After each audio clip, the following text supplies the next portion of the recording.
Hello বন্ধুরা, সবাই কেমন আছো? আশা করি সবাই ভালো আছো।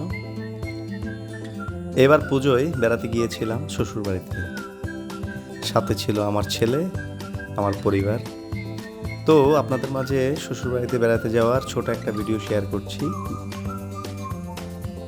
সেখানে গেলাম, শ্বশুরবাড়িতে গিয়ে দেখলাম তাদের সে বাগানে খুব সুন্দর সুন্দর আমড়া ধরে আছে। পাশে একটা বিশাল পুকুরে প্রচুর মাছ আছে।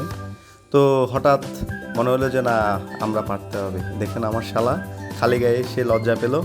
আমার ছেলে খুব সুন্দরভাবে আমড়া দেখাচ্ছে, খুব বড় বড় সাইজের আমড়া। সে খুব হাসি খুশি। তো এখন উপরের আমড়াগুলো সে পারবে, তার জন্য সে বললো যে আমি গাছে উঠি। তো সে গাছে উঠতে পারে না, তারপরেও সে চেষ্টা করতেছে সুপারি গাছ দিয়ে সে গাছে ওঠার জন্য। তো সে উঠতে চেষ্টা করতেছে কিন্তু পারতেছে না। আসলে আমার রাগ লাগতেছে, কিরে তুমি গাছে উঠতে পারো না? তোমার মতো বয়সে আমি কত গাছে উঠছি। রাখো। এবার এদেরকে বললাম যে ধরো, ক্যামেরাটা ধরো, আমি দেখি কিভাবে গাছে উঠে কিভাবে পারতে হয়।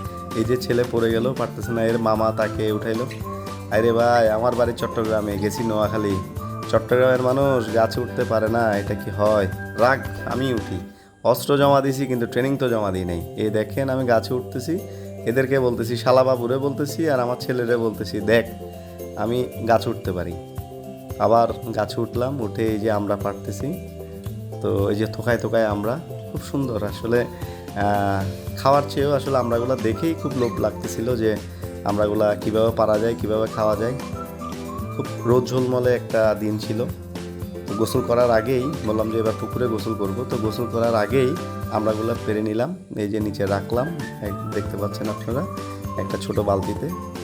তো সাথে দেখতেছি আমার শ্বশুর পুকুরে জাল বসাবে, তার জন্য সে জালের রশি ঠিক করতেছে। আমার ছেলের সহ বলল যে জালের রশিটা ঠিক করে দাও দাদু ভাই। তো সে দেখতেছে কিভাবে পুকুরে জাল পাততে হয়, সে জাল পাতা সে দেখতেছে। তো আসলে খুবই মজার, আসলে গ্রামের যে পরিবেশ। শ্বশুরবাড়িতে গিয়েছি, এই যে আমার ছেলে নেমে পড়লো, এই যে আমার শালাও নামতেছে গোসল করার জন্য, আমিও নামবো একটু পরে।